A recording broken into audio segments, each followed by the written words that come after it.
Վրաստանում Ադրբեջանի նախագահ Իլհամ Ալիևի և Վրաստանի ստվերային ղեկավար Բիձինա Իվանիշվիլիի հանդիպումը ոգևորել է ուժեղներից Նարեկ Կարապետյանին։ Ուզում է հորեղբայրն էլ ընտրվի ու Իվանիշվիլիի հետ լուսանկարվի։ Երբ փորձագետներն ամիսներ շարունակ հայտարարում էին, թե Մոսկվան Հայաստանում ուզում է Իվանիշվիլի 2 օպերացիան իրականացնել, ձևիստները սա ամեն կերպ հերքում էին։ Իսկ հիմա, երբ այլևս անթակույց է սահմանադրությունը տապալելու իրենց մղումը, ուզում են մի Իվանիշվիլի էլ Հայաստանում կարգել։ Միջազգային հարցերով փորձագետ Գեորգի Թումասյանի խոսքերով, այս համեմատությամբ ուժեղ Հայաստանը ցույց է տալիս, որ սպասարկում է ռուսական շահը։ Դրանից բացի իրանք ցույց են տալի, որ իրանք համար լրիվ ընդունելի է Վրաստանում այսօր ձևավորված մոդելը, որը Միացյալ Նահանգները եւ Եվրոպական միությունը քննադատում են, որովհետեւ Բիձինա Իվանիշվիլին որևէ պաշտոն Վրաստանում չունի եւ ոչ ֆորմալ է կառավարում երկիրը եւ այդտեղ նկարներում նաեւ երևում է վարչապետի դերը Վրաստանում, ուստի դա իհարկե Վրաստանի ներքին հարցն է, Հայաստանին ուղիղ չի առնչանում, բայց ուղիղ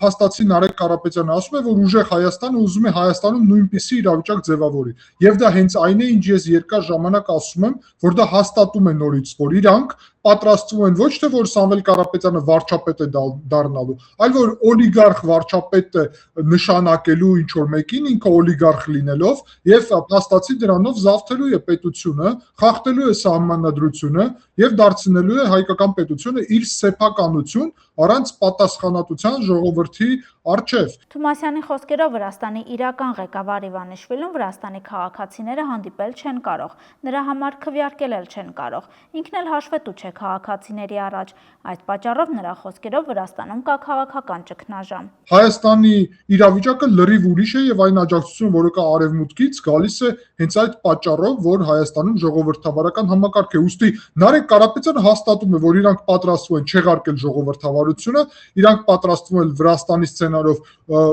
Հայաստանը ռուսական ծայրագավառ դարձնել եւ նորից հաստատում է փաստացի նույն Վլադիմիր Պուտինի հայտարարությունները, որոնց հենց իրանց մասին էին իրանց ուժի։ Ռուսաստանցի օլիգարխ մի քանի երկրի քաղաքացի Սամվել Կարապետյանին մտահոգել է Մոսկվայում օրերս տեղի ունեցած Փաշինյան-Պուտին հանդիպումը։ Կարապետյանն ասում է, բարկացել է, որ իր բարեկամ Ռուսաստանը հեռանում է տարածաշրջանից։ Ուղիղ եթերում Սամվել Կարապետյանը դիմելով իր համակիրներին նշել է.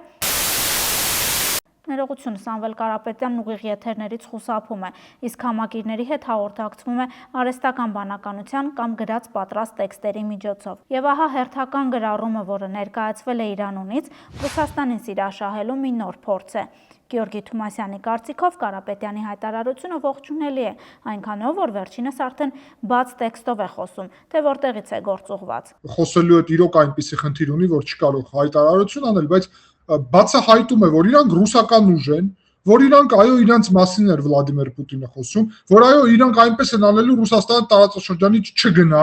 այսինքն նույն տրամաբանություն իրականում Ռուսաստանը ինքն է տարածաշրջանից գնում, Հայաստանը դրա հետ առհասարակ կապ չունի, Լեռնային Ղարաբաղը ինչպես ռուսները լքեցին եւ իրանք փորձելու են արհեստական պահել Ռուսաստանը տարածաշրջանում, հանձնելով Հայաստանի ինքնիշխանությունը եւ շահերը։ Այսինքն ոչ թե խոսք է գնում առևտրի մասին, այլ խոսք է գնում Հայաստանի ինքնիշխանությունը Ռուսաստանին հանձնել, որ Ռուսաստանը այստեղ ծայրագավառ ունենա, իդեմս նաև Հայաստանի։ Եվ իրոք սա ոչ վրացական երազանք է, ոչ էլ հայկական երազանք է, սա ռուսական Պուտինի, Կրեմլի երազանքն է, որ այստեղ երկու օլիգարխներ ղեկավարեն պետություններով եւ ավարտվի Հայաստանում ժողովրդավարությունը։ Ես ցավում եմ, որ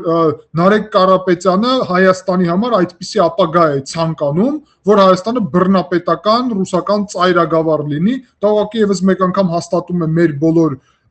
գնահատականները նրա մասին, որ իրանք իրականում օտար գործակալական ցանց են, որոնք առհասարակ այս ընտրություններում իմ կարծիքով մասնակցելու իրավունք էլ չպետք է ունենան, երբ իրանք փոխարեն բացահայտ խոսում են, ասում են, որ իրանք մեր ուժն է Մոսկվայից, ապա իրանք ինչ գործ ունեն Հայաստանը կառավարելու հետ առհասարակ, Հայաստանի ժողովուրդը պետք է կառավարի, այլ ոչ թե օտար պետություններից ուղարկված ինչ-որ օլիգարխներ։ Ըստ Թումասյանի քաղաքացիական պայմանագիրը չէ, որ փչացնում է հարաբերությունները Ռուսաստանի հետ, հակառակը իդեմս վարչապետի անում է ամեն ինչ, որ այդ հարաբերությունները լավը լինեն։ Ռուսաստանը դժգոհ է, եթե Հայաստանը ունի սեփական ինքնիշխան իշխանություն։ Հիմա Հայաստանը նրա պատճառով, որ Ռուսաստանը գոհ լինի, պետք է ինքնիշխանությունից հրաժարվի։